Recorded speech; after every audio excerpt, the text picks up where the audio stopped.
As we just heard, the opioid crisis gave rise to fentanyl, a powerful painkiller developed in the 60s that is now manufactured illicitly.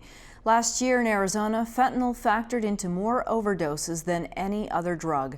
Federal agencies are working together to keep fentanyl from entering the state. Reporter Judy Alley has more. So these are the RPM. Chief U.S. Customs Border Protection Officer Hector Navarro has fought on the front lines of the war on drugs at the Arizona-Mexico ports of entry for 15 years. All illegal substances are the bad guys, he says, but in recent years, enemy number one has become a new narcotic. We initially thought we were seizing cocaine because the quality or the characteristics of the narcotics, they're very similar. Visually, they look very, very similar. But we run into a problem where we're doing the field testing and it wasn't testing for cocaine. What it did test positive for was the potent synthetic opioid fentanyl. That was a big game changer. The dogs were not trained to detect fentanyl. There was a big push in the first quarter of 2018. That's when we started training our dogs, and it happened at the local level.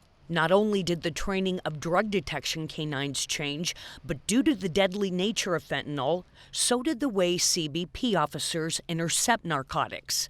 We used to get samples right away where we made the seizure. Now, we extract all the packages and test them in a controlled environment, so there's no additional exposure. Pure fentanyl is about 50 to 100 times more potent than morphine and heroin. Ingesting only a couple tiny grains can kill a person. Caution is a priority for CBP officers. Gloves are always worn, and Narcan, a medication used to block the effects of opioids, is always on hand just in case. Most of us used to carry a probe, which was basically a car antenna cut off with some notches in it, and we would probe packages. In a seat or in a dashboard, wherever we found a narcotics package, we would probe it just to get an idea of what it potentially could be, and we have put the brakes on that. Supervisory CBP officer Hugo Nunez says about 90% of the fentanyl that enters the U.S. comes through the U.S.-Mexico ports of entry in the form of powder and pills. Most of that is caught at the San Ysidro port of entry in San Diego, with the Arizona ports of entry ranking number 2. Last year in January, down in the Nogales, Arizona port of entry, the CBP seized the largest amount of fentanyl in the United States. There's about 254 pounds of fentanyl. Drug Enforcement Administration Acting Special Agent in Charge, Apolonio Ruiz Jr. says the chemicals that are used to make fentanyl usually originate in China, are then mailed to transnational criminal organizations or cartels in Mexico, with the ultimate destination being the United States. The Mexican TCOs are building pill press machines. They're putting them along the border, and also in Sinaloa and other areas, and that's where they're getting the fentanyl powder, and then they're lacing the pills with fentanyl.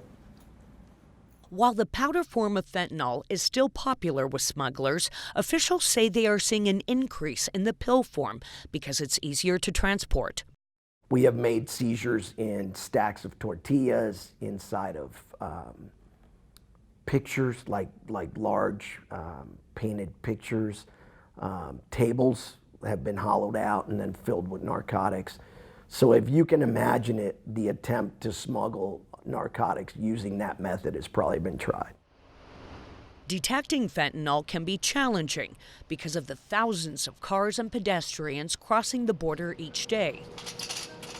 We have to balance between legitimate trade and travel and the interception of narcotics. So our mission is very important.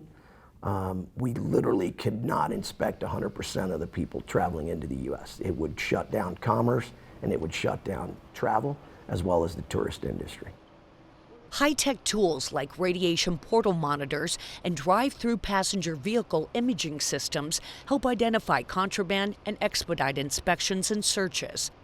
Any anomaly that we see, we can go right to it or bring the dog right to it. We have to try to hit them where it hurts the most. And if we're doing it right there, at least it prevents it from coming into the interior. Powerful new chemical detectors, similar to ones currently used to detect explosives on airplanes and narcotics in prisons, are also being tested for use at the borders. Any new tool that is effective and we can get our hands on, it just makes our job easier and safer. And it's not only for our safety, but the safety of every American.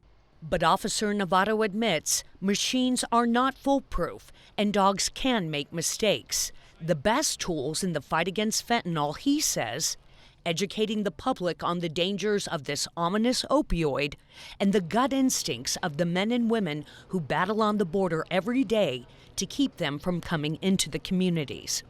Well, the human factor is number one. The officer experience as he learns his job and gets better and better and better, you can never replace the officer.